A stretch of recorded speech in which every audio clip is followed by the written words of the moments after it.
Adam here with Brooksaw Antiques. Today we have this 1934 Corona Silent vintage portable typewriter. I'm going to show you how to use the functions and make sure they all work, made in the USA, and the ultimate classic portable domestic typewriter.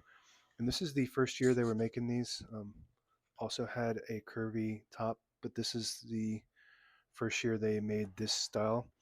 And it came in three different versions: the standard, the Sterling, and the Silent. And the Silent is the top of the line of the three models, of the three brands of the same model.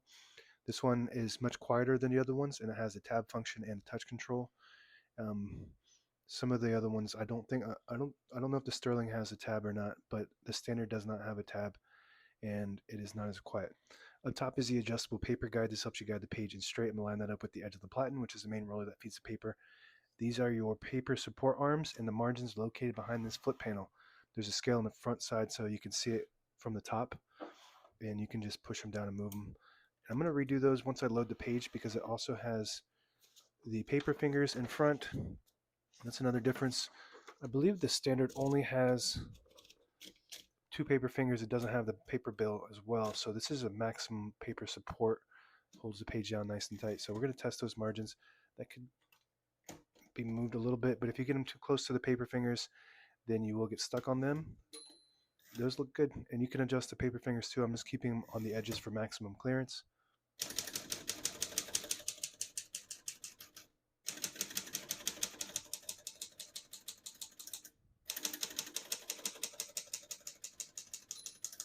Once you hear the bell, you're near the end of the margin. Hit the slide space, gets you back to the beginning, and skips one or two spaces. Right now we have it on single, but if you want double, just flip that switch forward. It skips two. Flip it back, it just skips one. We're going to keep that on single for now and finish typing. As you can see, all the keys type nice and none of them skip or stick. I'll type a sentence in red on the next line. I switch from black to red. There's a switch on the right side here. Flip that up to the red indicator. It prints the bottom portion of the ribbon, which is red. When you have it in the middle on the white indicator, it prints no ink at all. It just leaves a stencil for copying purposes. When you move it down to the blue indicator, it prints the top portion of the ribbon, which is black. We're going to move that up for red.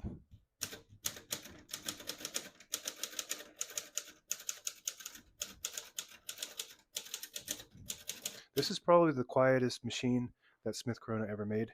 Super quiet, even compared to some of the other ones like the Noiseless, which is the most quiet. This is pretty comparable, and it's very light. This first version is a super light touch and beautiful font.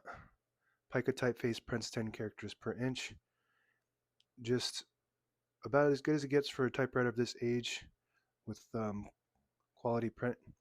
To pull the page out easy, there's a switch on the right side. We're going to flip that forward. It unlocks the rollers underneath the platen, allowing you to pull the page out easy or load thicker paper like carbon copy or cardstock. Also allows you to straighten the page if you load it crooked. I'm going to flip that back for now and put the color back on black and put these down. Got a shift on each side, a shift lock on the left. To clear that, just hit the shift button again. Tab. This has manual tab inserts on the back here. You just pull these out and put them anywhere on this rack. There's 3 left on this. I don't know. I think some of them came with 6, but this one has 3. Because they fall off and get lost all the time. So you're lucky to have 3. And when you hit the tab button, it just stops at each one of those tabs. And there's a scale on there to tell you exactly what space they're going to stop at. Backspace on the right side of the keyboard. Very good. Margin release. Below that, when you get to the end of the margin, there's a mechanism that blocks you from printing. Hit that margin release. It does allow you to type past that all the way to the end. Open the hood. All the brand new ribbon is loaded on the right side, so it's pulling counterclockwise to the left. If you want to switch that direction manually, there's a switch. You flip it down for right, up for left, and it has an automatic reverse when you get to the end of the ribbon. There's a little eyelet, the little metal piece. It will catch on this mechanism on either side and swap the direction automatically, so you don't have to go in there and swap it manually unless you want to or you have a problem. All right, carriage release on both sides, super smooth. This typewriter is in really nice condition, and there is a carriage lock on the bottom portion of the knob. You push that lever down, it releases the carriage and locks it in the middle. So when you have it in the case, it doesn't bang around, causing any kind of damage to your escapement and your knobs.